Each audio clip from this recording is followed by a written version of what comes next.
Well, it seems like yesterday we just walked off the field in Boca, and here we're back at it again starting tomorrow. But I know I'm excited as a head football coach to get into spring ball, and I know our kids are excited. We've had a great winter. You know, kids hadn't forgot what got them to the point that we are right now, and it's winning championships, and it's hard work. And they worked their tail off all winter in our winter conditioning. They had spring break last week, and then we got them back last night, make sure they were all back. They got to lift and run today, and we'll get going tomorrow in shorts. So got a lot of challenges. I think the thing we did a great job of a year ago is we challenged certain positions to step up and develop. I thought that happened. You know, this time last year we had got not a lot of production out of our outside receivers, and I thought that was fixed during spring ball, and that continued into fall, and that helped us tremendously. I thought we had to get some stability and have a complete running back, and you know, getting Devin in that position. And Stu got better. Remy got better. That position got better. Our offensive line as a whole got better. And now going into this spring, there's a whole different, you know, things that have to happen on offense for us to be successful. Of course, it starts at the quarterback position. We got to get a guy to develop there. The intangibles at that position are just as important as the skills, the leadership that's involved in it, the confidence the rest of the team has in you, and all that will take place in us making that decision. But I think we got some great candidates there, and somebody will emerge. Other than that, you know, the offense is, you know, we just got to get better at each position, but there's a lot of guys back. Losing Jaspers will be a tremendous loss because of the leadership he provided, but there's a lot of guys there, the Selby's of the world, and Van Horns and Swedes and all those guys will pick that thing up. Defensively, a year ago, we challenged the Joe Massacoys, the Arnold Blackmans, all those guys, and those older guys, the Arnold Blackmans, the Rashad Myers, the Darrell Roberts, Jermaine Holmes, Neville Hewitts, played their best football their senior year. And the same thing happened on offense. So as long as we got a good group of seniors, it's important that this year they play their best football too, starting now and going into their senior year. And if we do that, we got a chance. So that's where we are. Weather will not be an issue now. If it's not bad, if it's not nice, we'll be inside. So that's a good thing. We'll miss a day of practice because of the weather and the conditions. If we can get out, we'll get out. If we can't, we'll go in and have a great practice. So outside of the quarterbacks, where are some of the other positions where you want to challenge the unit as a whole to make them? Well, you know, I think you know, losing Tommy in the slot position, you know, Holliday Foster's a talented guy, but that position now somebody's got to step up and get to production. You know, we got out of Tommy over the years, and you know, Holliday Foster's a candidate. Reeves will play a little bit of corner early on. That may not be a permanent move. We're going to take a look at him there to see, because he can always come back and play slot. And then we got to find some depth at the slot position. I think the offensive line, you know, Selby's played an awful lot of football. The Cody Collins at the end of the year went in and played about 3 games and did well. But we got to develop some depth on that offensive line. Stanley's got to come along. The Addisons, the Benots, you know, all those young guys got to continue to develop up for offensively. And then, you know, we lost some linebacker production with Jermaine, and of course, and Neville was the conference player of the year. So some of those guys, you know, Husky stepped in at the end of the year there and had a great game, the championship game, but now can he go out and do it all the time? You know, the Huskies, and, you know, DJ Hunter's back, but we get McKelvey back here. He'll do a little bit this spring, but won't participate the entire spring. But we got to develop some depth at linebacker. And, of course, Darrell Roberts was a tremendous corner for us. So Baxter's finally had a whole healthy winter, and hopefully he can come out and have a great spring. And some other guys there, the Chris Williams Halls, you know, all those young corners need to step up and be able to play. How excited are you defensively? I know that there were a lot of losses along the front seven, but to have Blake Keller and Sean Petty having a year in the system, and now, you know, instead of the scout team and getting you all ready for games, they're going to be getting ready themselves. Yeah, there's a lot of guys, whether it be transfers or guys playing for the first time, that, you know, can participate in the winter. That, you know, the Bird kid, the tight end, I'm anxious to see. There's a lot of guys. It's almost like camp. You know, when you start in August, there's a lot of new faces that show up. There's a lot of new ones out there, you know, this spring. So it's exciting to see. You know, Keller's had a tremendous winter. He's about 230 right now, and he's a tremendous player his freshman year at Central Florida. So we'll see if that carries over. And then, of course, Petty played a lot of football at Maryland, so we think he can provide some leadership in there at linebacker. But there's a lot of young guys that I'm anxious to see. With quarterback, I think Coach Lay was talking to Jack. He was saying he was hoping to have the starter by the end of spring. How important is it to have that guy that early to be able to kind of carry you through the summer? I think it's huge as far from a leadership standpoint. You know, they know it's their team, and, you know, they can provide leadership throughout the summer. We hope that happens. You know, hope somebody you know, at the quarterback position, if somebody doesn't separate, I think I've said it many times, if you think you got 2 or 3, chances are you don't have any. You know, that normally there's some separation that occurs there with that number 1 guy. And, you know, from a leadership standpoint, from a tangible standpoint, from a skill set, making plays and got the it factor and everything goes along with being a great quarterback. And, you know, we hope that happens. Now, that being said, because the spring ball is cut back, it's not like it used to be. You know, you got about 15 opportunities, and 3 of those are in shorts. So, you know, it's hard to, there's not a lot of time to totally separate yourself. But hopefully, it'd be nice to come out of spring knowing who that guy is. Now, whether it happens or not, I don't know.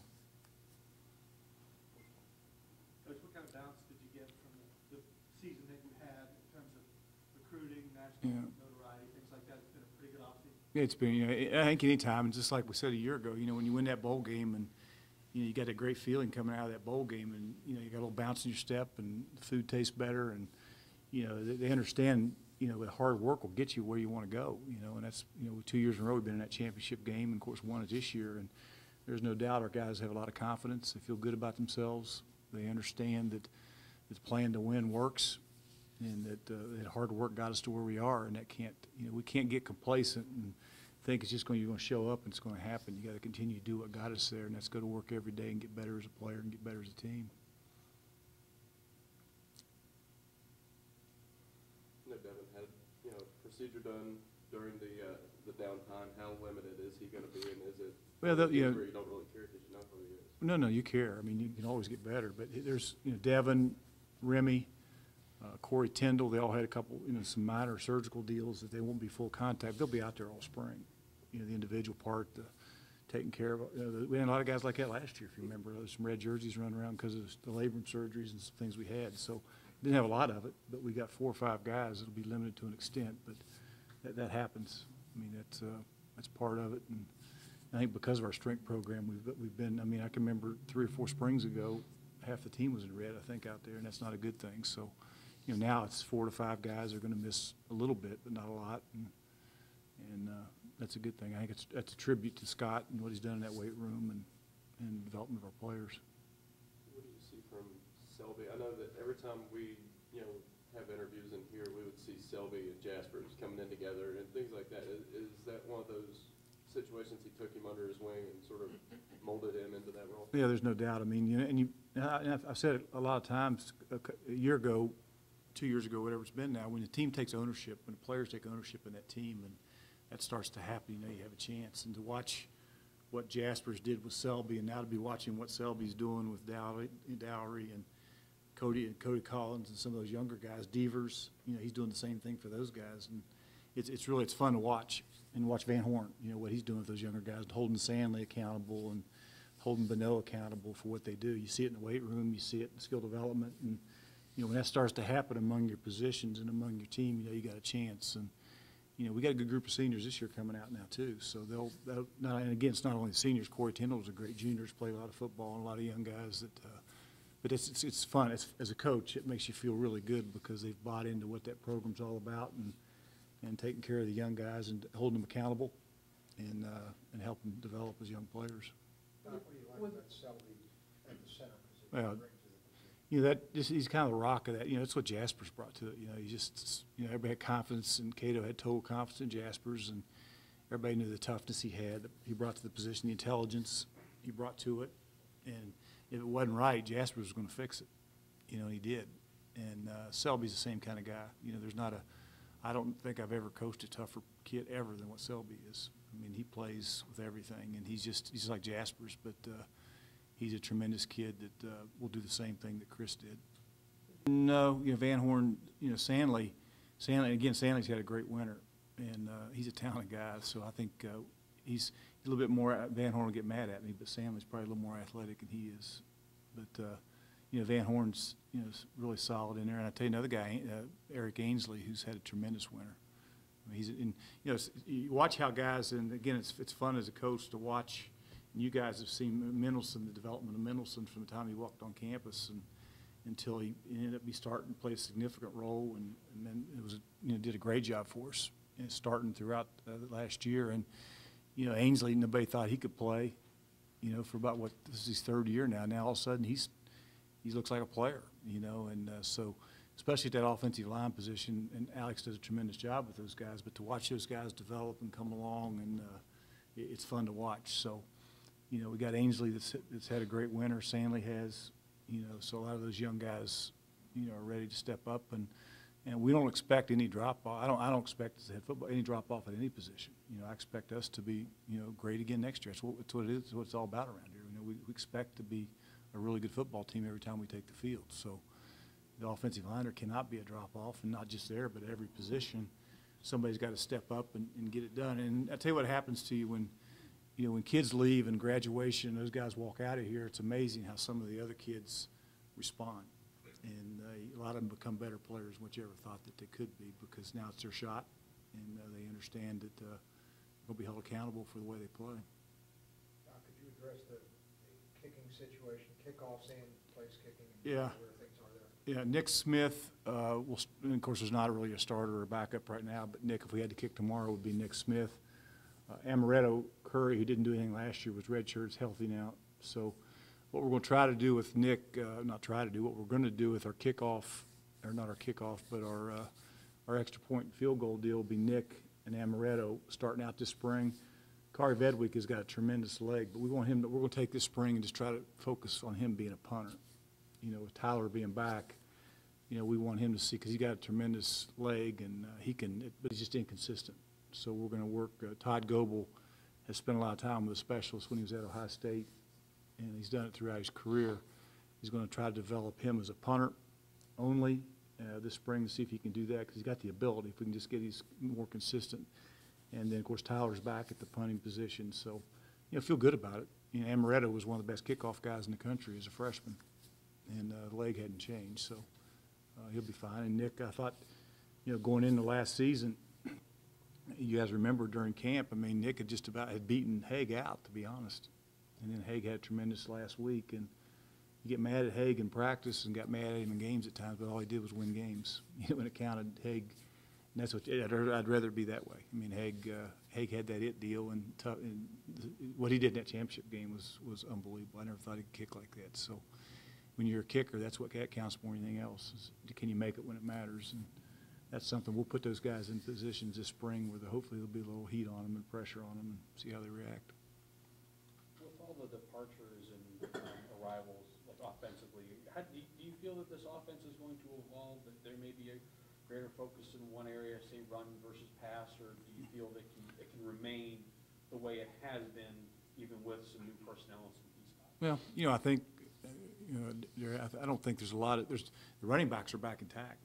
I mean, the receivers are back intact with the exception of Schuler, who had great production. But I think Alec Foster's a pretty good player, and we got to develop some depth there. And I think offensive line, there's no doubt we're going to miss Chris. You know, Mendelson did a tremendous job for us, but got a lot of guys back that have played. And I like that offensive line. Alex will coach him up, and we'll be just as good or better, I think. That's where we should be. So it's going to come down to what the quarterback can do. You know, the one thing with Cato is, you know, he made a lot of plays improvising on his own. You know, he got out of trouble at times and found a way to make plays. But you know what? You know, he's got to take the strength of what that quarterback can do, and you don't want to put square pegs in round holes. You know, the offense will evolve a little bit based on the skill set at the quarterback position and what they do best. But you know, I think hopefully we're good enough around that guy. I think our running backs are back intact and they're pretty daggone good. I think our wideouts should be better than they were a year ago because they're all back. We'll develop an offensive line that'll be fine, and you know that quarterback didn't have to do it all. You know, he didn't put it all on his shoulders. Let those good people, let the Angelos and McManuses and Devontae Allens and Halleck Fosters and Devin Johnson, let them make some plays and just manage the game to a point, and then we'll develop as he develops. But I feel good about it. I don't think we'll take a step back offensively. I think there's going to be some growing pains because you lose a guy that's played 4 years and made the number of plays that he made, but you know those other guys are talented too, so we'll see what happens. Talk about the stability on your staff. I mean, you've been able to hold the. No, don't jinx me now. I mean, I thought I'm just about out through the deal. But this year, when you had to replace a guy, it's a guy that had been here before. Yeah. Well, you know, I think the one thing that you know, and I've said this all along, when you lose coaches, you know you're hiring the right guys. And to be honest, I never thought I'd keep them, the ones we got now, this long. I mean, But there's different situation, and you know what, this is a good job right now. I mean, there's guys that, there's some guys that left that wish they hadn't, to be honest. And, you know, so it's a good job right now, but, you know, if, you know, these guys are all happy here. You know, having the stability of Bill Legg and Chuck Heater's been huge, especially, or both sides. I mean, they've both done a tremendous job in having that stability, but to be able to keep all the rest of these guys this year, I sleep a lot better. But, you know, I think we've been fortunate. You know, we've been fortunate in having the stability that we've had, and, you know, being able to hire Todd Goebel, who's, number one, he wants to be here. You know, he loves Huntington, he loves this program, and he's a good football coach. So, you know, we've been able to hire good people and been fortunate to keep them because they're good coaches. Correct me if I'm wrong, in bowl prep, Tyler Combs was back. Is he going back into the Yeah, he's had a good, Mondays? he's had a good, real good offseason. He's been really, he hadn't missed a beat, hadn't missed anything, and he's had a great offseason. He really has. Kent, you were talking about injuries earlier. Kent Tereen's been a guy that's Kent Tereen's going medical. medical DQ. Yeah, he can't, that poor guy, he's been hurt since he's been here, and he just can't, he can't go. He can't go. That's for good? Yeah, once you're medical, it's for good, yeah. He'll graduate. He's set to graduate this summer, I think, but he'll stay here and graduate. He's had, that poor guy, he's been hurt ever since he's been here, he's been hurt. But he's a good kid. He's a good kid that'll graduate from Marshall. Now, you had a lot of flexibility last year. I mean, like 2 years ago when Coach Heater came in, there was a lot of base, you know, nickel with Corey. And last year, you kind of were able to move to like the 3 linebackers and do that a lot more. Do you still see that flexibility is going to remain now that, you know, some guys leave and some guys get healthy again like that?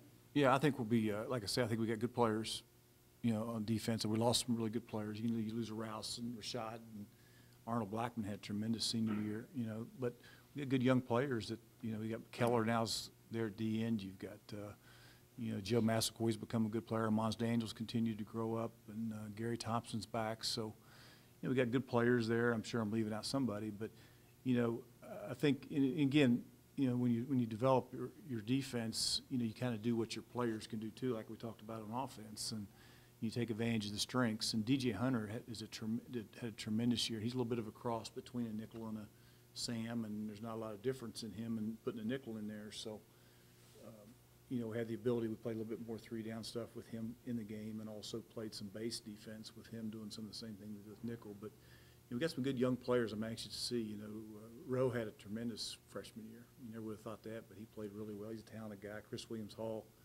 has looked good in the off-season workouts, so we'll see if he can transition that to the field. And, you know, Baxter's, again, been tremendous off-season, so let's hope he can carry that to the field. And, of course, we've got Corey Tyndall back, who's a good player. So, you know, again, we'll just have to do the safety position. Taquan Lang had hernia surgery. I don't know if Jason's put that out there yet or not, so he'll miss spring.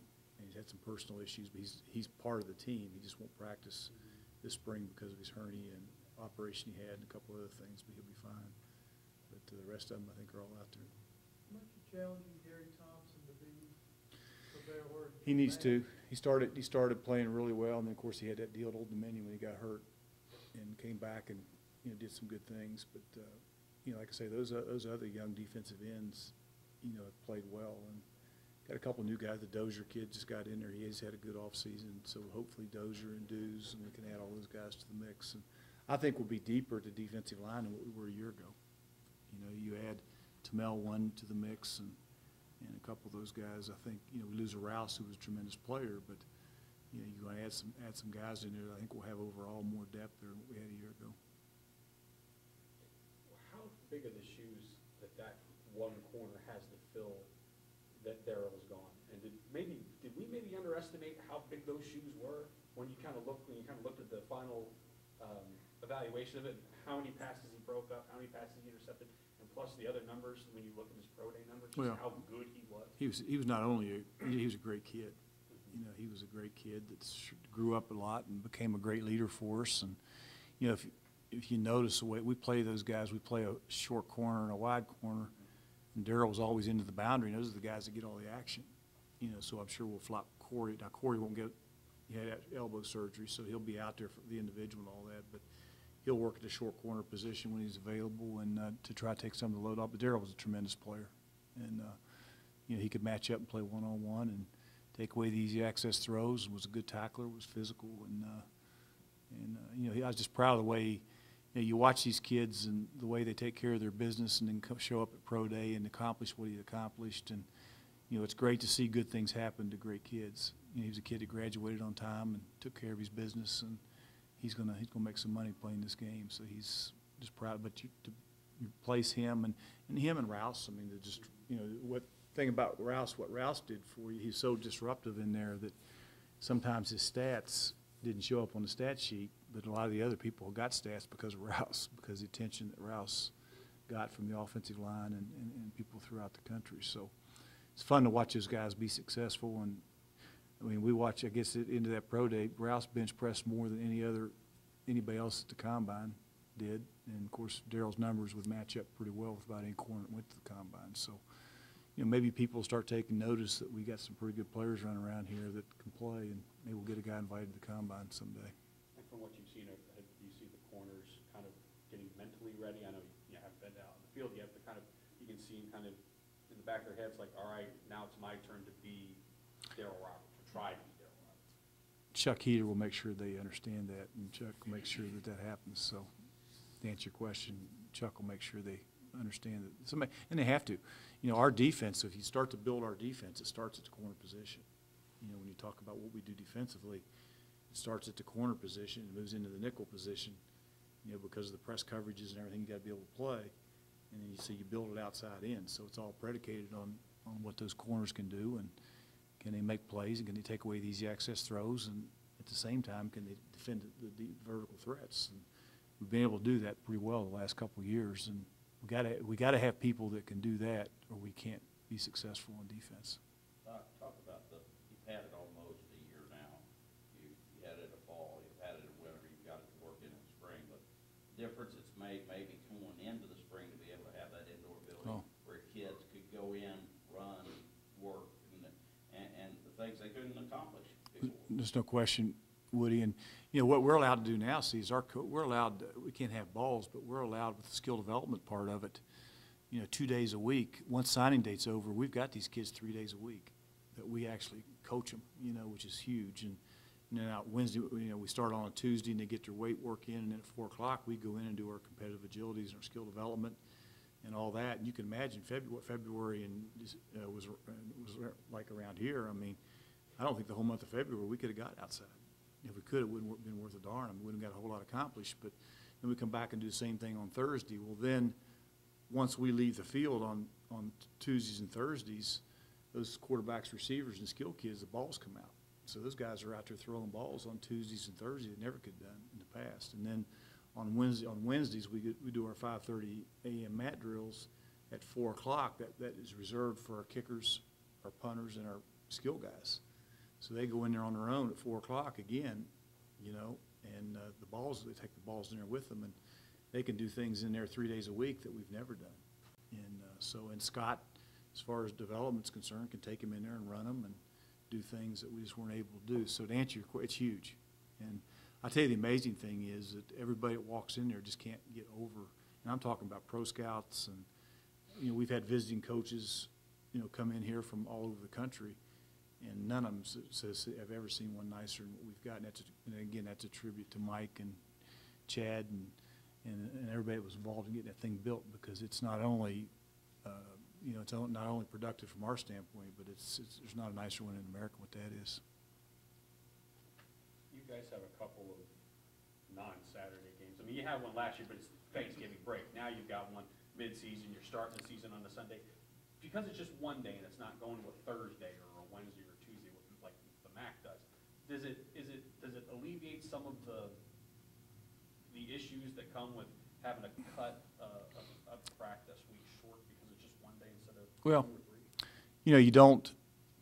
I'm not going to sit here and tell you I really like having a shorter week, you know, for the second game. But you know, you can't. You can't turn down the exposure. You can't turn down the. You know, we'll probably be the only game on the first, what's Labor Day weekend on Sunday, versus a Big Ten opponent in our stadium. So I mean, you know, how are you going to, from a recruiting standpoint, from everything, you just can't say no. And, I remember we did that, was it 3 years ago? We had played West Virginia on a Sunday and got into that daggone lightning and all that. We finished up at 1 o'clock in the morning, came back and played our best game of the year the following Friday or Saturday, beat Southern Miss here the year they won the championship. So, you just got to do what you got to do. And unfortunately, I think that first one we have a little bit shorter a week prior to playing Ohio U, but I think the next 2 Fridays that we play, if that's what it is on Friday, correct me if I'm wrong, I think it is a Friday. I think we play 2 on Friday, but the other team we're playing has got the same issue we do. And matter of fact, going into that last one, I think we play Western on Friday, but we have an open date that week, and they got to play on that Saturday. So we'll have a little bit. So other than the first one, which is early in the season, it is what it is. But you can't turn down the exposure you can get because of it. I know sitting in the hotel on Friday nights, we're looking at who's playing, because you're sitting there, every team in the country's sitting around in the hotel on Friday night doing the same thing we're doing. We're watching college football and whoever happens to be playing that week. And so the exposure you get from it's huge from a recruiting standpoint, and the exposure and everything goes along with it. Go back to Reeves. What's the plan with him? Short corner boundary? We're just going to play him. Chuck's going to see if he can play. We know he can play slot. We know he can return kickoffs. We know he can return punts. And we're just looking for some depth at the corner position. So we'll take a look at him for a couple weeks and see if he can play there. And he's a great kid. He's got good skills, tough. So, we'll see if he can play a little corner. If he can help us there, then fine. If not, we'll move him back and he'll play slot. So. Does it help having a coach like Coach Fury, who's played both sides of the ball, helping that transition for a receiver to go to the defensive side? Well, if it's Mike Fury doing it, I think the biggest thing is he just, from a mental standpoint, and Reeves is a very unselfish guy. We're just trying to get our best players on the field. But, he's played so much slot that he can come back. If he's there gone for 2 weeks or all spring, he can come back in the fall and be a slot right without an issue. We know what he can do at slot. So spring is a time when you can experiment a little bit, and move some guys around a little bit if you want to, and find out what they can do. Kick returns. Got an interesting little competition. One thing I know about Reeves, he's done it. He's dependable, and he was top 10 in the country a year ago in kickoff returns. Punt returns. Halleck Foster's going to be a tremendous punt returner. He's could also be a kick returner. And you got Gator Green that's got to become more consistent with doing it. And of course Reeves can do both. So, and there'll be some other guys that we'll throw in the mix and see what they can do. But the great thing is we got guys back there that got skills that have done it before. So we're not going to be putting somebody out there that opening game against Purdue and have not caught a punt or caught a kick in their careers. Anything else? All right, guys. Thanks.